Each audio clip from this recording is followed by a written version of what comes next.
자, 우리 말씀 보겠습니다. 마태복음 7장 말씀이에요. 마태복음 7장 15절부터 23절까지의 말씀. 우리 한 절씩 교독하도록 하겠습니다. 거짓 선지자들을 삼가라. 양의 옷을 입고 너희에게 나오나 속이는 노략질하는 일이라.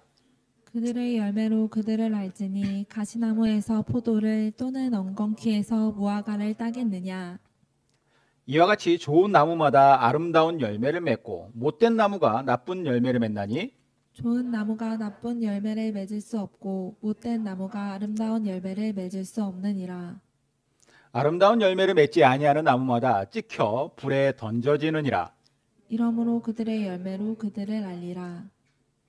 나더러 주여 주여 하는 자마다 다 천국에 들어갈 것이 아니요 다만 하늘에 계신 내 아버지의 뜻대로 행하는 자라야 들어가리라.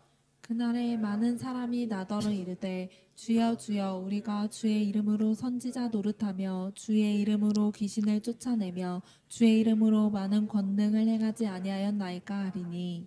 같이 읽겠습니다. 그때 내가 그들에게 밝히 말하되 내가 너희를 도무지 알지 못하니 불법을 행하는 자들아 내게서 떠나가라 하리라. 아멘. 제가 초등학생 때 그리고 중학생 때 요때쯤에 비디오 가게가 한참 붐이었습니다. 당시에는 요즘에 편의점처럼 비디오 가게 많았던 것 같아요. 지금도 저는 제 단골 비디오 가게의 그 모습을 생생히 기억하는데 문을 열 때마다 이렇게 드르륵 드르륵 소리 나는 그 얇은 미닫이 문에 안에 들어서면은 온갖 영화 포스터들이 막 다 붙어 있는 그런 모습이었습니다. 비디오 테이프에서 나는 이 플라스틱 냄새가 많이 나는 그런 가게였어요. 벽면 사방에는 바닥부터 천장까지 온통 비디오 테이프가 빼곡하게 들어차 있었는데 오래된 영화들은 뭐 찾기도 힘든 저 구석탱이에 아니면 보이지도 않는 그런 곳에 있었고 새로 나온 유명한 영화들은 항상 이 주인 아주머니 옆자리 카운터 옆에 잘 뛰는 곳에 뭐 적게는 한 3-4개에서 많게는 10개까지 이렇게 비디오 테이프들이 쭉 있었던 것이 기억이 납니다. 근데 희한하게 제가 갈 때마다 제가 보고 싶은 최신 영화는 항상 비어 있었어요. 그러니까 비디오 테이프가 그 테이프 각이 뒤집어져 있는 것이죠. 누군가가 이미 빌려갔다는 얘기고 그러면 이제 저는 그 비디오를 뭐 1박 2일 혹은 2박 3일 동안 빌릴 수 없다라는 뜻입니다. 혹시나 하는 생각에 항상 그것을 다시 한번 이렇게 테이프를 꺼내봤던 기억이 나는데 그렇게 저를 어렸을 때 중학생 때였던 것 같은데 항상 애타게했던 영화들은 홍콩 영화였습니다. 그래서 느와르 영화 아니면은 강시 영화 이런 것들 되게 좋아했었어요. 특히 주윤발하고 장구영 나오는 영웅본색은 뭐 지금도 항상 그 주제가만 들어도 가슴이 뛰는 그런 영화들입니다. 근데 이런 영화들 너무 인기가 많으니까 늘 누군가가 빌려가서 이제 빈 케이스만 있었는데 그러다 보니까 이제 비디오를 빌리러 갔다 허탕을 치고 돌아오는 날이 많았죠. 어느 날 그날도 아마 새로 나온 홍콩 영화를 빌려보고 있다고 몇 번씩 제가 왔다 갔다 했던 것 같은데 이게 이제 안쓰러웠던지 애가 그러고 왔다 갔다 하니까 주인 아주머니가 물어보시는 거예요. 너 혹시 삐짜라도 빌려가서 볼래? 물어보시는 거예요. 전 처음에 이 삐짜 테이프가 뭔가 했습니다. 이게 뭐냐면 원본 테이프를 공테이프에다가 이렇게 불법 복제한 거예요. 당연히 그 테이프는 매장 안에 있는 것이 아니라 뒤에 방에서 나왔습니다. 내실에서. 그런 걸 만들어서 빌려주는 게 그렇게 큰 심각한 불법인지도 몰랐을 때였는데 뭐 그래도 내가 항상 허탕치는 것보다는 이거라도 빌려가서 보는 게 낫겠다 싶어서 그것을 빌려가 보았습니다. 감사한 마음으로 빌려갔는데 막상 이제 이 테이프를 보면은 늘 마음이 좋지 않은 거예요. 왜 그러냐면 이게 편하게 내가 기다리지 않고 비디오 테이프를 빌려서 볼 수 있다라고 하는 장점은 있지만 이게 원본 테이프를 복사한 거다 보니까 화질이나 음질이 너무 좋지 않은 거예요. 중간중간에 영상도 끊기고 소리도 끊기고 씹히기도 아주 잘 씹혀요. 그런 테이프는. 어떤 때는 테이프가 끊어지는 경우도 있었습니다. 하다 보면 너무 많이 씹힌 그런 부분이 있어가지고 그래서 이제 몰래 거기를 스카치 테이프로 붙여가지고 다시 반납을 하는데 한 번도 제가 그렇게 반납을 한 것 때문에 저한테 뭐라고 하신 적이 없어서 저는 내가 이것을 아주 감쪽같이 잘 붙였구나 라는 생각을 했었는데 그건 오해였습니다. 왜 그러냐면 어차피 불법 복제 테이프를 빌려준 거잖아요. 그걸 가지고 뭐라고 하겠어요. 제가 어릴 적에 그 불법 복제했었던 그 비디오 테이프 이야기를 하는 이유가 있습니다. 정품인 진짜가 아닌 어설픈 복제품은 가짜잖아요. 결코 진짜일 리가 없다라는 거예요. 진짜의 성능과 품질을 기대할 수 없는 것이죠. 신앙도 이와 매우 유사한 점이 있어요. 진짜가 아닌 진짜 이렇게 비스무리한 그런 가짜 신앙을 가진 사람들. 겉으로는 진짜인 척해요. 멀쩡한 정품 케이스 속에 내가 담겨 있다. 그런데 그 안에는 가짜가 있는 거죠. 옆에서 하도 우리는 진짜다, 진짜다 얘기하니까 스스로 그렇게 진짜라고 생각을 해요. 그런데 마치 복제된 테이프처럼 플레이만 하면은 뭔가 문제가 발생하죠. 씹혀 있고 소리나 영상이 제대로 나오지 않거나 심지어 잘려나가 있거나. 사람을 좀 이렇게 물건에 비유하는 게 좀 그렇긴 하지만 이게 부정할 수 없는 명백한 현실이에요. 정품 신용을 하는 거. 그러다 보니까 정품을 욕보이는 가짜 신앙이 있고 이 가짜 크리스찬들이 세상에 너무 많이 흔하게 존재하다 보니까 오늘날 기독교는 세상의 욕바지가 되었습니다. 근데 이런 현상이요. 요즘에만 발생한 현상이냐? 그게 아닙니다. 2000년 역사, 기독교 역사 2000년이나 되는데 그 기간 동안에 얼마나 많은 사람들, 얼마나 많은 사건들 그런 것들이 있었겠습니까? 정품 신앙이 아닌, 즉 리얼 크리스찬이 아닌 사람들이 아예 정품인 척 군림하던 시대도 있었어요. 이 기간을 중세 기독교 암흑기라고 부릅니다. 그런데 이제 난세에 항상 영웅이 나잖아요. 이런 시대적 문제를 깨달은 사람들이 있었어요. 16세기 초에 그런 사람들이 등장을 합니다. 우리가 세계사를 배울 때 1517년에 종교개혁이라고 하는 사건이 있었다라는 것을 들어보셨을 거예요. 독일의 마르틴 루터, 이 루터라고 하는 사제가 당시에 중세교회가 너무 썩었다는 사실을 인식을 해요. 어떻게 인식을 하느냐? 말씀을 봤을 때, 말씀에 비추어 봤을 때 이건 아니다라는 것을 안 거죠. 이에 대한 반발로 비텐베르크 대학의 궁정교회 정문에다가 95개조 반박문이라는 것을 붙이죠. 잘못됐다라는 거예요. 잘못됐다. 종교개혁은 이렇게 시작됐습니다. 이 종교개혁의 결과물로 생겨난 것이 바로 우리 교회 개신교라는 거잖아요. 개신교, 프로테스탄트. 이 프로테스탄트라는 것은 항의자 아니면 이의를 제기하는 자라는 거예요. 뜻이에요. 원래 뜻이. 그래서 교회의 권세가 하늘을 찌르던 중세 시대에 그 누구도 감히 제기하지 못했던 교회 부조리나 비성경적인 행태를 지적하고 이걸 저항함으로써 다시 말씀으로 돌아가자라고 하는 캐치프레이즈를 가지고 그렇게 생겨난 집단이 우리의 선배들인 것이죠. 루터를 중심으로 한 개혁자들은 진짜인 척하는 가짜들을 향해 과감한 저항으로 진짜의 그 회복을 외쳤던 사람들입니다. 우리는 그들의 신앙을 계승하는 사람들이에요. 오늘 이렇게 우리가 신앙생활을 하고 있는데 참고로 이 독일의 루터와 함께 또 한 명의 종교개혁의 아주 중요한 인물이 누구냐? 프랑스의 칼빈이에요. 존 칼빈. 이 존 칼빈은 루터보다 나이가 26살이나 어린데 그래서 루터가 종교개혁의 불씨를 확 일으켰다면 존 칼빈은 기독교 강요 같은 그런 책을 통하여서 종교개혁의 어떤 신학적 기틀을 마련하죠. 우리가 속한 교단이요.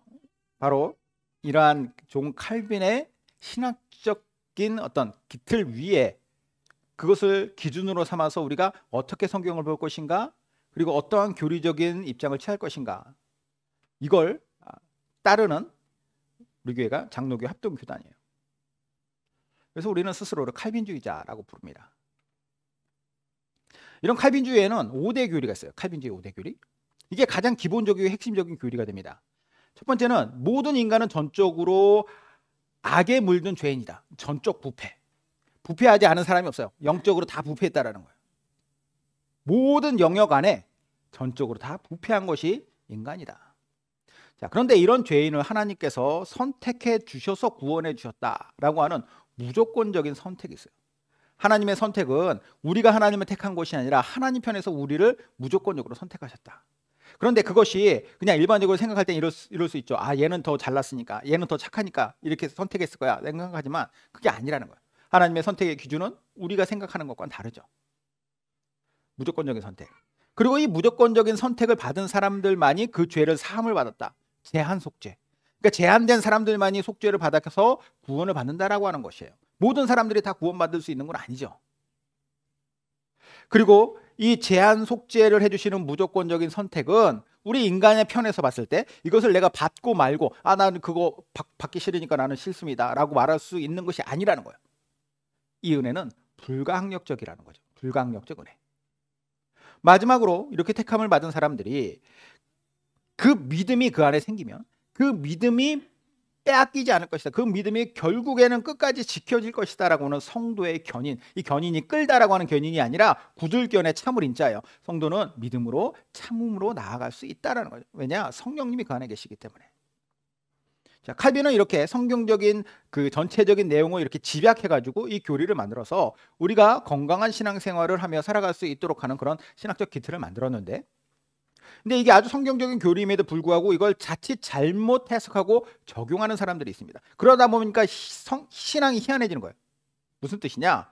인간의 전적 부패를 인정하고 하나님의 무조건적인 선택과 제한 속죄를 받은 자신이기 때문에, 그래서 이 불가항력적 은혜 안에 내가 있다라고 하는 것을 이렇게 이제 알잖아요. 그러면 자신의 행위에 대한 책임감이 더 있어야 되는데 그 책임감이 어느 순간에 이렇게 사라진다라는 거예요. 매우 교만하게 자기 중심적이고 우월의식에 사로잡혀요. 나는 제한 속죄를 받은 이 안에 있는 사람이다. 너희들은 뭐냐? 세상은 다 썩었으니 저것들은 뭘 해도 잘못이다. 더러운 자들이다. 그럼 우리는 뭐냐? 예수님의 이름만 갖다 붙이면 뭘 해도 다 잘하는 것이다 라고 굳게 믿는 사람들.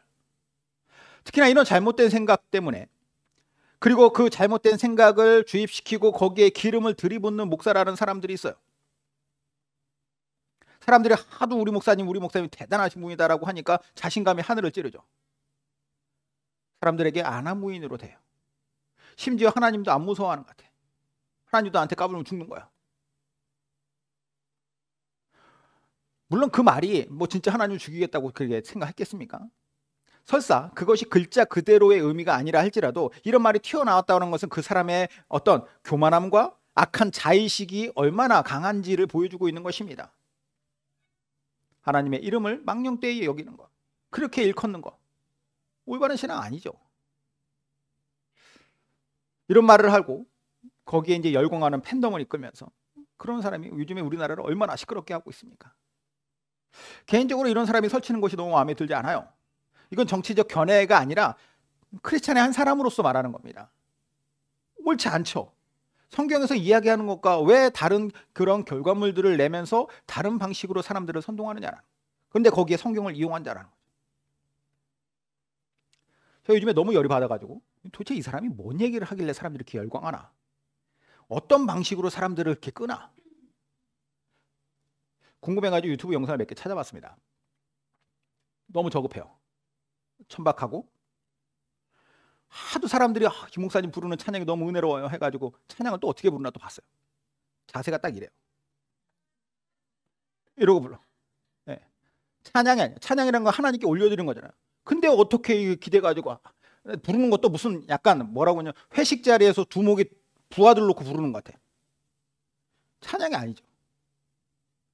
그런데 거기에 은혜를 받았다는 거예요. 신기하죠. 나는 열심히 찬양 부르고 아니면 열심히 말씀을 준비해서 전해도 사람들이 그만큼 은혜를 받을까? 현타가 오는 거예요.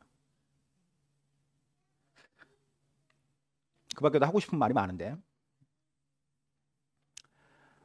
그런데 중요한 것은 이런 사람이 앞장서서 대장 행세를 하고 그 뒤에 수많은 사람들이 따라다니면서, 특히 이제 교회 다니는 사람들이 그를 밀어주고 있고 그가 주장하는 바들을 이제 사람들이 이제 따르고 있어요.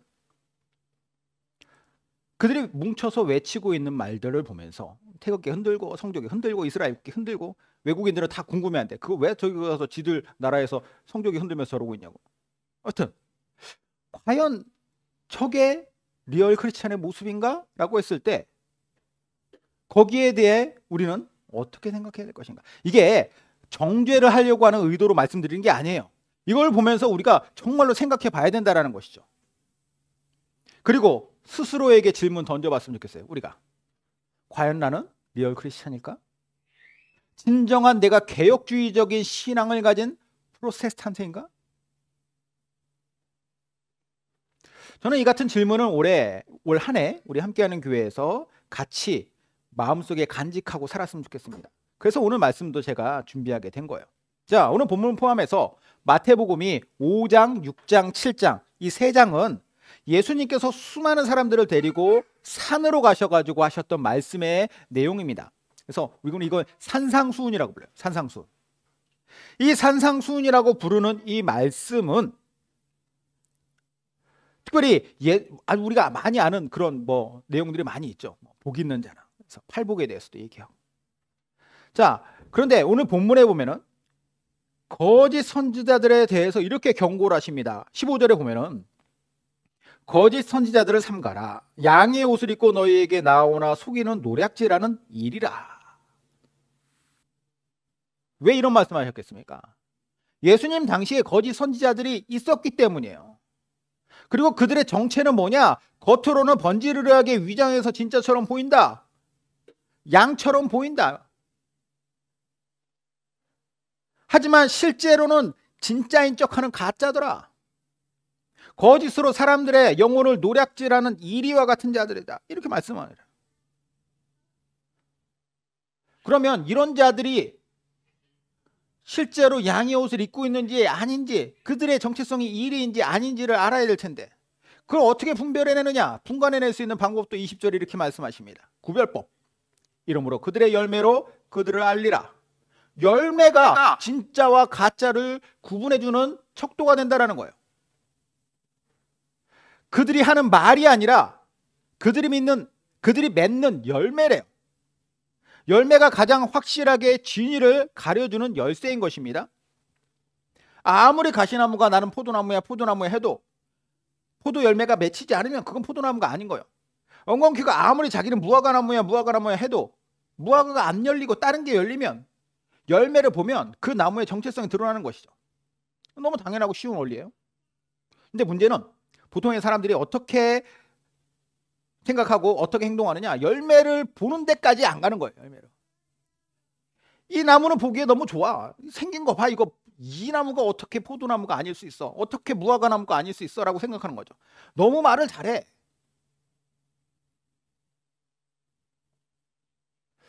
쉽게 속아 넘어가는 거예요. 이상한 나무와 같은 가짜에 속으면 될까 안 될까요? 당연히 안 되겠죠. 그러면 필히 열매를 봐야 된다.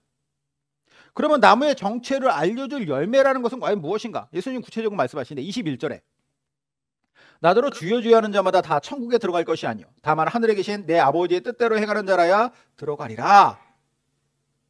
자, 20절에서 말씀하셨던 이 나무의 정체성을 판가름할 수 있는 열매는 21절에 하나님 아버지의 뜻대로 그가 행하느냐 아니면 자기의 뜻대로 행하느냐.